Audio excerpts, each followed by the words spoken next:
Good morning. Hello, how are you? I'm good, Erin. How are you today? Nice to meet you. Doing well. It's nice to meet you too.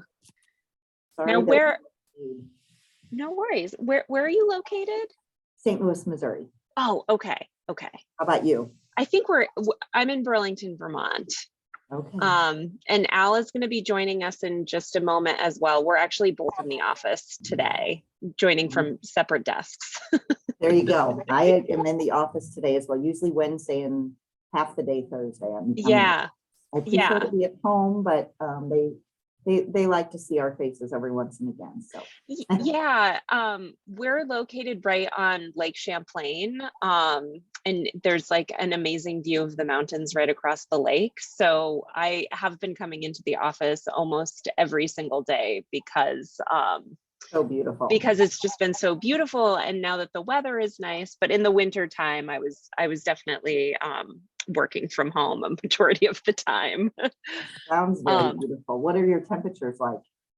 Well, let's see. I think today we're going to get into the high 70s, but I mean, you know, temperatures can be all over the map because we had some like really hot, sticky days, you know, earlier in the season, and then it got a little chilly this past weekend, and now we're kind of into like normal summer weather. But it gets really hot in St. Louis, right?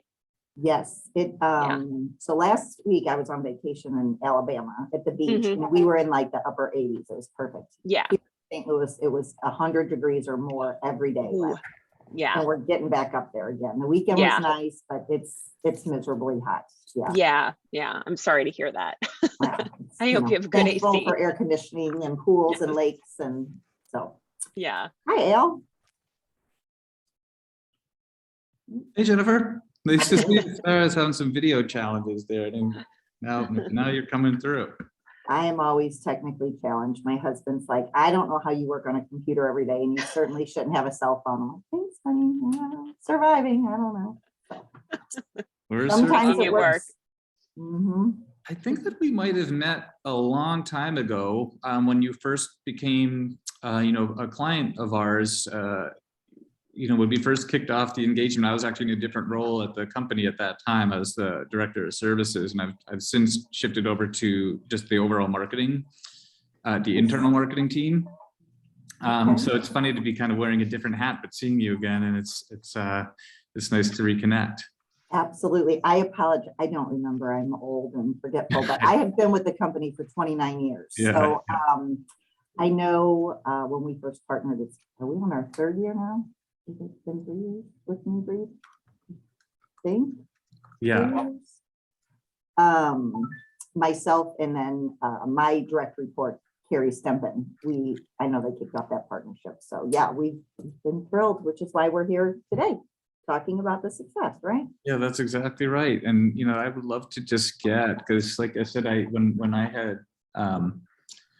when we first kicked off, you were really looking at the time to put together just not a basic, but just get your inbound marketing kind of foundation under you, and do some technical and rev ops work to get that started. And what I'd love to kind of hear is just get your perspective on how things have progressed. And particularly that, like, kind of just if you could kind of walk me through sort of the story of the last year or two, just so that we can kind of level set on where you've come from, and where you're going next, and your experience with with the New Breed team throughout that kind of journey. Absolutely.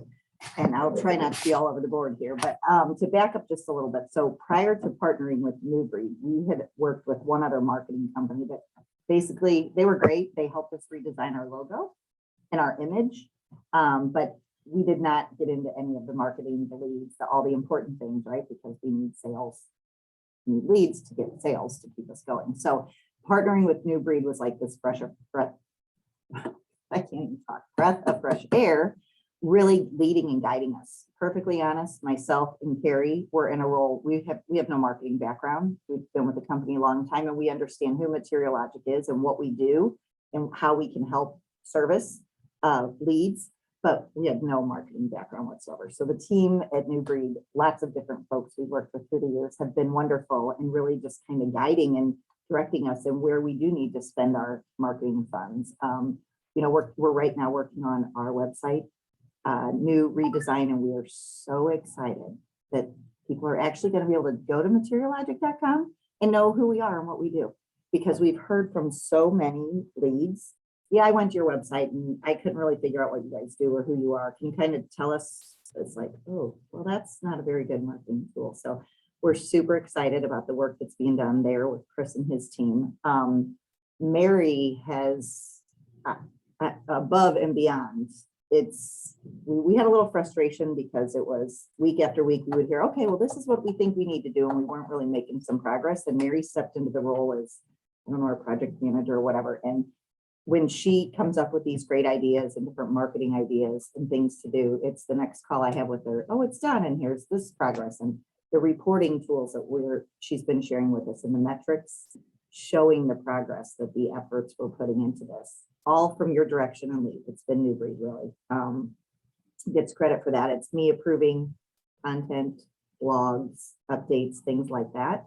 But it is the direction of your company knowledge that's really helped us figure out who we are and where we need to be and where we need to go. You know, all the search engine optimization and the words and we can tell you some buzzwords, but the research and things you've done and really helped us to get where we are. As far as clients that we've signed, I mean, prior to we had no marketing. We have no in-house marketing team whatsoever. So everything we're doing is through your team, or we do one pay per lead. Insights is the company, or warehouse and fulfillment leads, but everything else has been generated from the efforts that New Breed has helped with.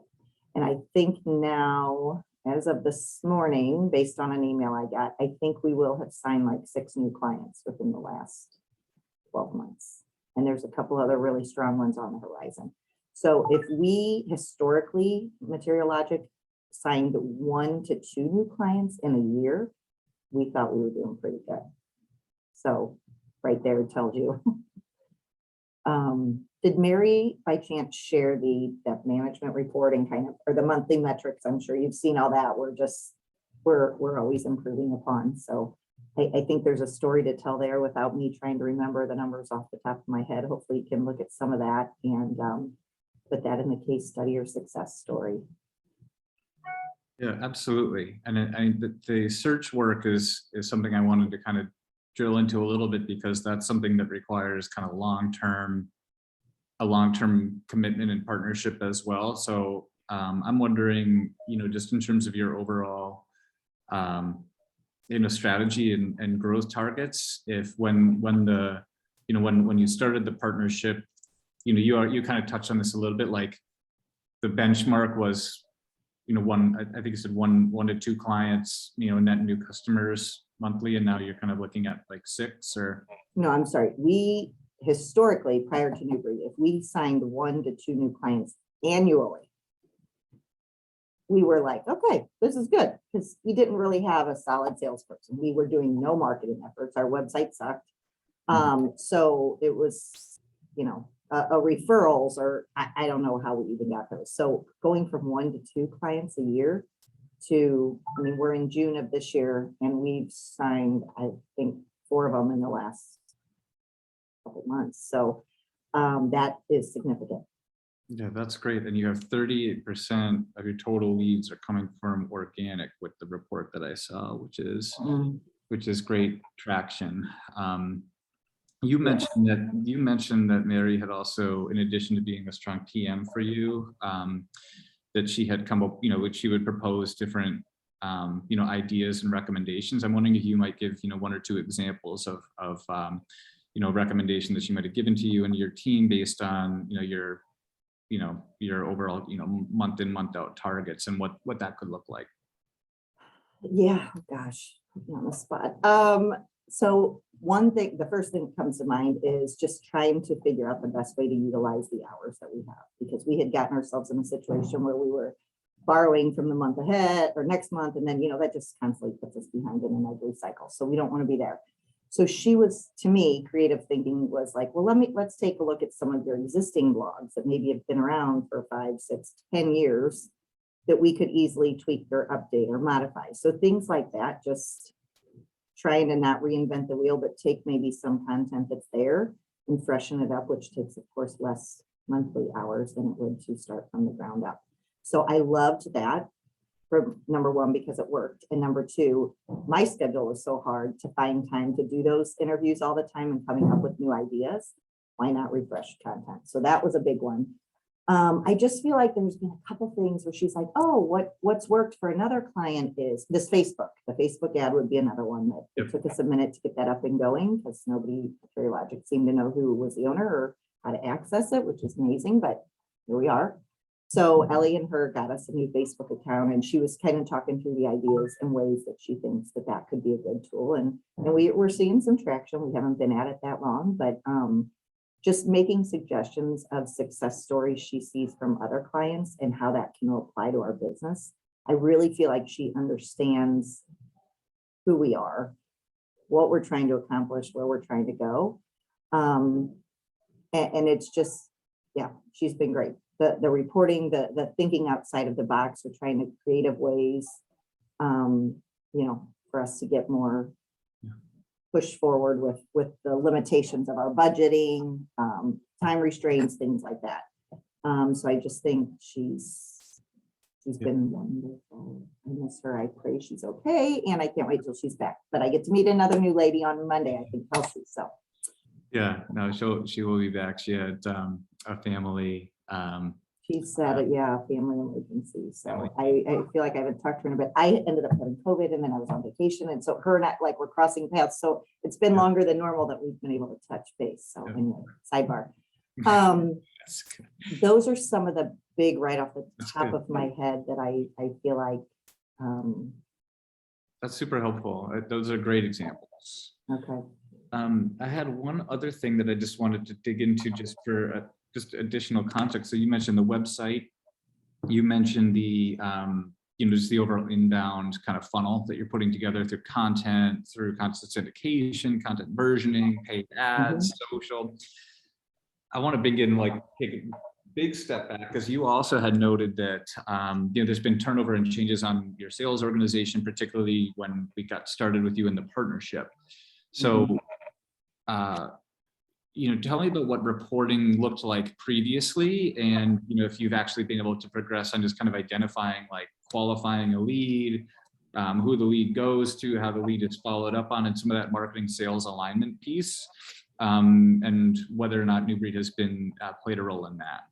100% you've played a role in that. So leads coming in, they've kind of been passed around to who they go to because we've had that turnover. We've had a complete leadership change at CuriLogic. So that's been a struggle itself. The last salesperson we just had, the last two actually that we're reporting to me, have not worked out. They just wasn't the right fit. So we've been kind of bootstrapping it between myself and our VP, trying to just get through the sales. Again, we're not salespeople either or marketing, but leads are coming in, and then we had set up these workflows and different things, but it got to the point where the scoring that we were using to identify if it was a good fit or not, I just never felt like it was clear or good enough, because yes, we have perimeters we work within, but just because they don't perfectly fit in that square, or they don't have a score of 50 or whatever, doesn't necessarily mean we're not interested in talking to them, because companies are startups, companies have growth plans. So we decided collectively that, regardless of their score, we do want to know what that score is and get as much information as we can. But we want to look and feel and touch and talk to those people regardless, because the most important thing in our sales process is that first step. We call our discovery call, and asking just a list of questions, because not only do we want that potential lead to be comfortable that we're the right fit, we need to know that they're the right fit for us as well. It has to be a true partnership. So we have been working all the leads regardless, and that's good and bad, because there's not as much automation as there could be. So it's more manual. And then the next piece of that is me having to go in and say, oh, this came in as a lead, but now it's a MPL. Oh, change it to an SPL, move it to this, move it to an opportunity. The pipeline is one thing that's easier for me. It's every step of our process, moving them into that next stage and phase. So that's something else Mary's creatively come up with ways to be reporting on that. Yeah. It's a numbers game. So what we're trying to determine is how many leads have to come in. You know, is it 100 leads need to come in to become 10 MQLs to become one SQL to become an opportunity or a customer? What does that look like for our scorecard metrics? And the reporting has significantly helped us with that, and the monitoring of what's coming in. And it's not 100% accurate because there is that manual intervention, me Yeah. not doing the updates. Yeah. But it is very clearly, it's being able to know that it's coming from organic, it's coming from paid, it's coming Yeah. from all those things have been a huge tool. And that these reports Mary's put together go directly to our owner. Like, Yeah. so it's, I'm a member of our leadership team. I report to our VP and then VP to our owner. So we're not a huge team here at Material Logic, but they've been so impressed with where we've come from and seeing the numbers that we have. So I am in the process of hiring. I have, I think, 25 resumes to go through today for a sales admin. So somebody that is truly just going to be that person, maybe doing some digging about the company when the lead comes in, helping me, okay, yeah, this looks like it might be a good fit, helping with that CRM so that our numbers and our metrics will get even better. Yeah, that's fantastic. And just having that blueprint now that's going to allow you to train and enable that person so much easier because they'll have something to operate off of. Oh, that's terrific to hear. Yeah, and that's one of the big components. You know, we often they're just to be honest with you, and with a lot of accounts and clients, you know, they'll come in and they just want to start driving leads right away, which is understandable. They sometimes overlook like the importance of actually having like clear-cut lead scoring and funnel stages and marketing life cycle stages, just because of the long-term benefit that you just described. So it's great that you had that foundation under you as you also worked through the, you know, more of the upstream, you know, marketing initiatives too. Yes. And that's one of the other areas that I just wanted to kind of get a sense of is, you know, what were, if I can paraphrase what I'm hearing from you, the challenges when you got started with us were you basically needed to have an outsourced marketing function. Like you just did not have that in house. And then you've also, one of the other challenges that I'm taking away from this is the sales turnover and sales, you know, alignment, and having them have a, you know, an operational foundation to build off of.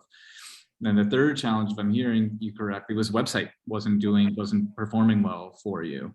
So I'd love to hear a little bit more about that. You know, how did that come up in your thinking as a need? When did that project begin? And what are the next steps in terms of what success looks like for you for the site?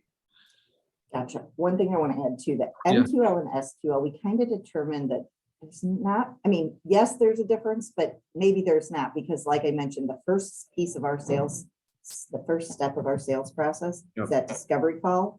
And they truly, in that call, identifies that they are a marketing qualified lead and a sales qualified lead.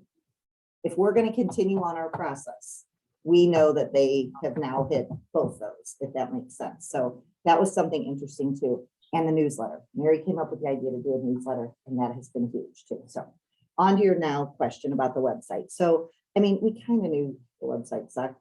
Honestly, we have our in-house IT team that's spun off. Our Info Plus is our sister company and our WMS software that we use. I think they were maybe a client of you guys as well. You know, at some point. Mm-hmm. Yes. Okay. So, I mean, that website's been around forever, but as we have evolved through the years and things change, like what we call our legacy clients, which were print clients or insurance clients or whatever, that's totally changed. We're e-commerce. We do multi-channel fulfillment for companies now is really the type of client we're looking for. And there's nothing about our website that says anything about that. We are very branded. We hire and fire by our core values. If they don't align with you, we don't want you here. And we also don't want you working here if you're just here for your paycheck. So there are all these things that kind of tell our story and who we are from the beginning, and that we truly want to be your partner.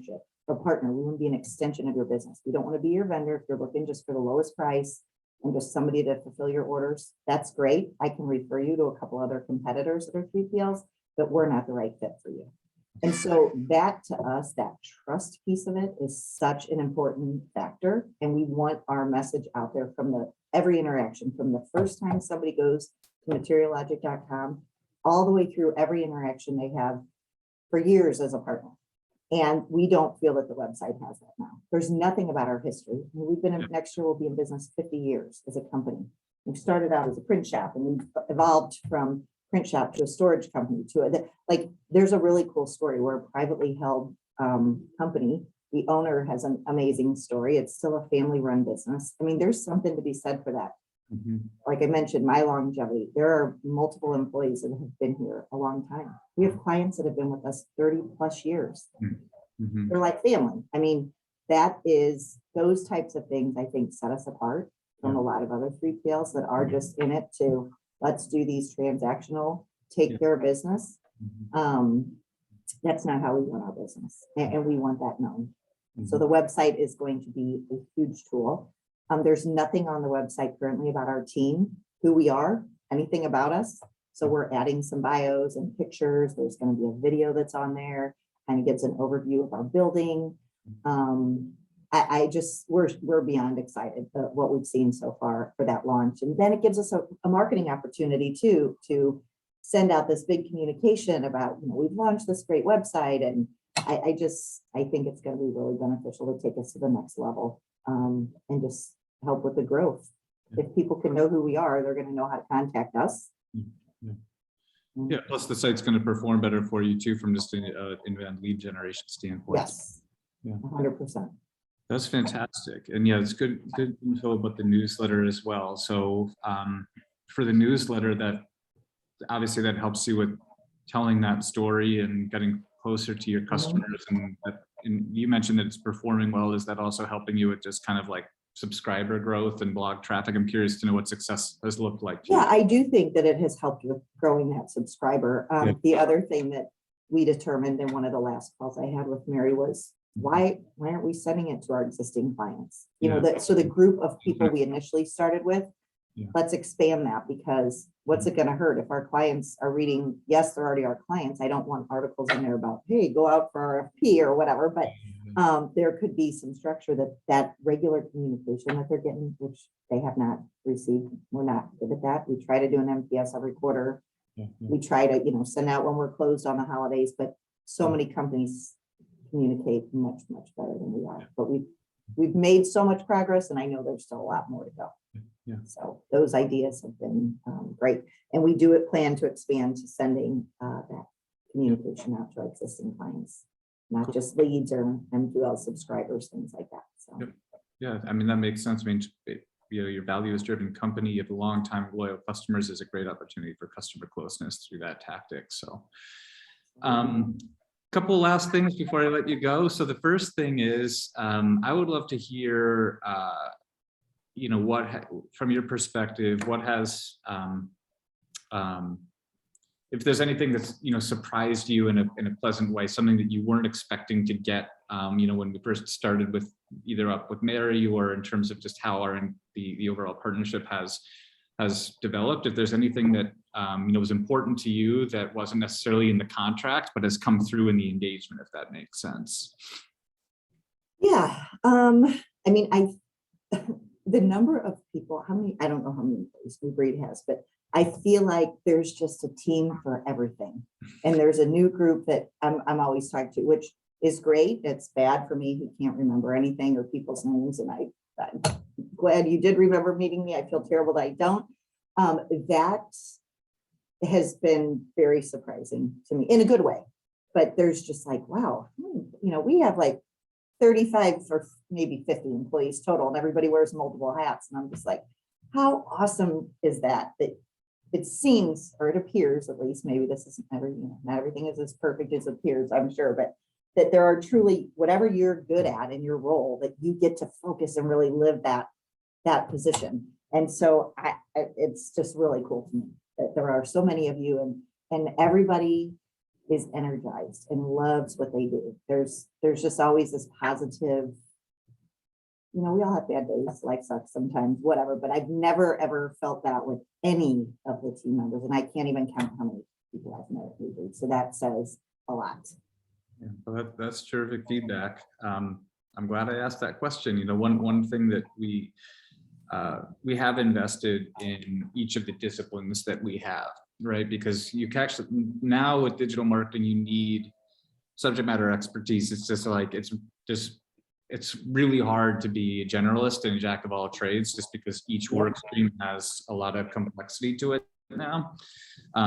So, you know, it's challenging to orchestrate all those different disciplines. And that's part of why we've also now, like, we have a dedicated project manager function on the team for some of our accounts, but you're kind of getting that hybrid with Mary, right? Because she's a strategist, but she's also, from what I'm taking away, she's kind of the point person for the engagement too. I cannot say enough wonderful things about me. Yeah. She can never leave, not until I'm gone. I hope to say that feedback. I'll let her know that you can't leave. Yeah, you are never retiring, never. Jennifer's on, and it doesn't matter. No, I'm teasing.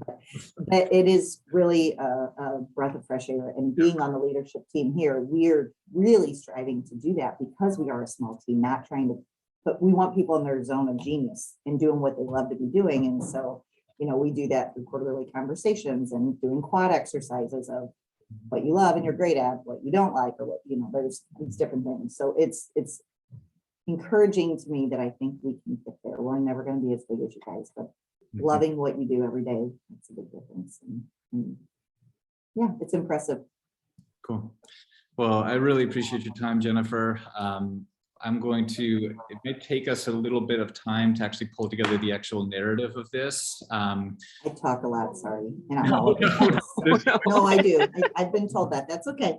No, I really appreciate all the feedback and the input. I'm going to relay the feedback to you know, to Mary when she gets back. I think that'll definitely lift her spirits right now. And like I said, just in terms of timing on this, we're going to put together just a typical sort of challenge, solution, result type of case narrative, which of course, when we draft it, we'll bounce it off for you for approval and make sure we got our facts straight. The other thing that I'm wondering if you'd be open to is just because, you know, you have such, you know, you're very articulate in the way that you relay the feedback. I'm wondering if you'd be open to us taking this Zoom meeting and editing it down into just one kind of video testimonial that we can use in our marketing materials. Yes, can you make me look skinnier on my face? I'm tan because I was yes, I would be open to that if you can just We'll flip everything, we'll bounce everything by before, you know, we publish anything, but I appreciate that's very, yes, 100%. I would be willing to do that. Appreciate you being open to that. You've been a great partner. Yeah. We look forward to many more years. You as well. That's great. I appreciate your time and all of the feedback, and you know, we'll be back in touch. Thank you again. Awesome. Thank you both. Have a great week. Jennifer, great to meet you. You as well. Take care. Bye. Bye.